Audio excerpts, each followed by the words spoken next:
Let's get some perspective on what we can expect for the trading day. Andrew Bell is equity strategist at Rensburg Sheppards, and he's with me now. Great to see you, Andrew. Yeah, good morning. Long time no see. Let's talk about what is actually happening at the moment. What are the main drivers equity-wise? Where do we go from here? And as we head towards the new year, and then after? Yeah, I think the markets have been poised, if you like, between the seasonal tendency to take a bit of risk off the table, take profits on trading books. Investors may be reluctant to put new ideas into their portfolios until the new year, set against which the outlook for 2010 has been steadily improving in recent months, with corporate profits coming in better than expected and economic growth forecasts being upgraded. So the danger then is if you kind of wait too long, then you miss the boat on some of the cyclical companies that may have been left behind. Andrew, yeah, it was a corporate story at the beginning of the year. We talked about the banks and we talked about the lack of any top-line growth that we saw, ahead. But it's changed now. It's gone from the corporates to the sovereigns and debt ratings there. Is that something which is, on the verge of exploding almost? I mean, we've seen Greece, we've seen Dubai.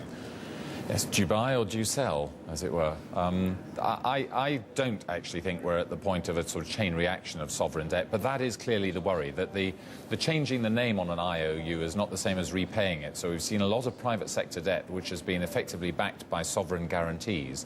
Now, in time, what that does is effectively buy time, because governments can say, well, we'll pay off our obligations over 10 or 20 years or 30 or 40.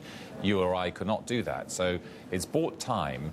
And while we were firefighting this year economically, the markets were prepared to ignore the problems of the sort of mounting sovereign deficits. Now that we've got some sort of a recovery, even if it's a disappointing one, next year is going to be all about governments establishing credibility for paying down this debt. Is credit becoming more, attractive, especially credit default swaps, that sort of thing?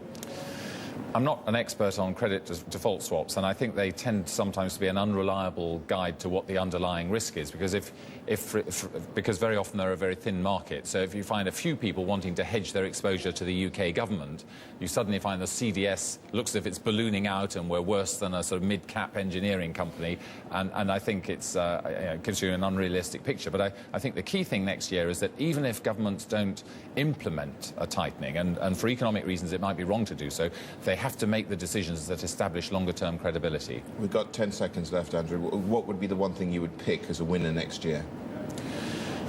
Well, I think if I can only say one word, it's going to be equities. I think we're going to continue to see upside from equities. Andrew, thanks a lot for that.